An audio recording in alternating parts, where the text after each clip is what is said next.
world's richest man and one of the most popular people on social media. He's got 200 million followers, completely organically, on his platform. You know, because of how interesting his tweets are. Like, things like,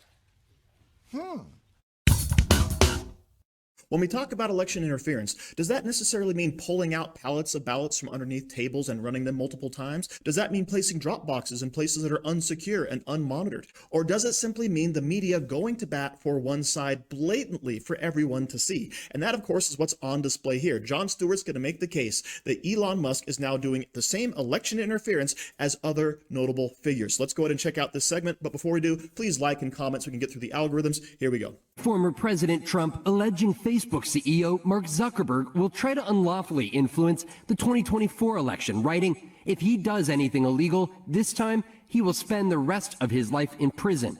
Now, you might think one of the world's richest men controlling one of the world's most influential platforms could be a recipe for what some may consider election interference. You stupid, stupid people. You disgust me. Election interference is what Mark Zuckerberg did. Zuckerberg did give $400 million to organizations for voting infrastructure during the pandemic. And a good portion of that money did go to Democratic precincts. And Donald Trump did lose the election. So, election interference. Elon Musk is offering hourly pay to anyone willing to encourage people in swing states to register to vote. He stated, quote, for every person you refer who is a swing state voter, you get $47. Easy money. When Trump finds out about this, it's not going to be pretty. How good a guy is Elon Musk? Right? You saw him last. How good? What the f?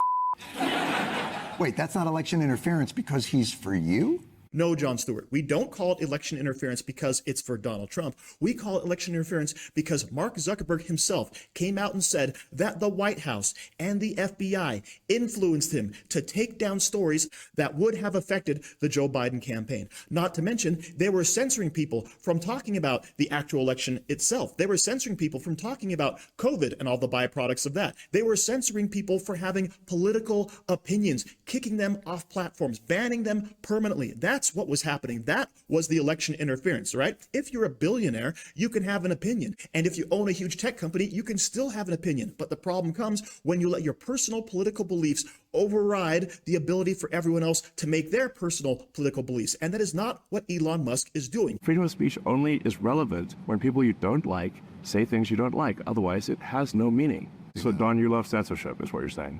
No, I don't love censorship. Then why are you asking? I believe in moderation, but I don't believe in censorship. Moderation is a propaganda word for censorship. But don't you think free speech is one thing, right? Or not, you know. Look, if something's illegal, we're going to take it down. If it's not illegal, then we're putting our thumb on the scale and we're being censors. We don't agree on this. Yes, you want censorship and I don't. No, I don't want censorship at all. Yes, you do. No, I want responsibility. I think there. You desperately want censorship. No, if I want a censorship... You want censorship so bad you can taste it. Yes, he purchased Twitter. He turned it into X, but he's not kicking people off for spreading what he perceives as a bad idea or misinformation. He follows our First Amendment rules, which is something, by the way, that Mark Zuckerberg wishes that he would have done. Mark Zuckerberg is making headlines saying that he regrets the social media company giving into pressure from the Biden administration to censor COVID content during the pandemic. In a letter to the House Judiciary Committee published yesterday, Zuckerberg said he would push back if it were to happen again. He said he regrets the decisions made in 2021 to remove certain content, including humor and satire from Facebook, Instagram, as well as WhatsApp. The White House defended its approach in a statement saying, quote, when confronted with a deadly pandemic, this administration encouraged responsible actions to protect public health and safety. Yes, Facebook and other major tech companies went beyond censorship. They even were going after satire and jokes, fact-checking those, okay? It was a crazy time. And yes, all of that was election interference. And that, of course, is the big difference between Elon Musk and Mark Zuckerberg. Of course, the main reason for election interference is that all of the mainstream media, all of the leftist organizations are in lockstep with each other, and they want to influence this election. But the good news is it just isn't working because Kamala Harris does not have a winning message. Check this out. But then, you know, you go to Tim Walz and they're asking him about political politics. And I think a lot of times that makes them sound, very out of touch.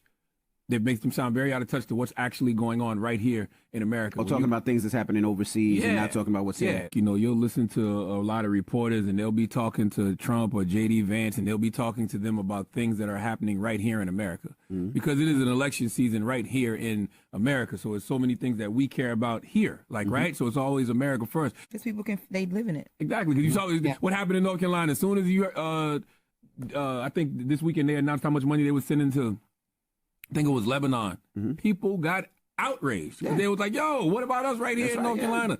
So like that America First messaging goes much farther, especially during election season. You're not saying that stuff is important, but that stuff gets highlighted over, what's happening right here in this country. And when you hear, the Vances and the Trumps talking about what's happening here at home and saying things like America First and make America great again, that messaging sometimes resonates a lot more.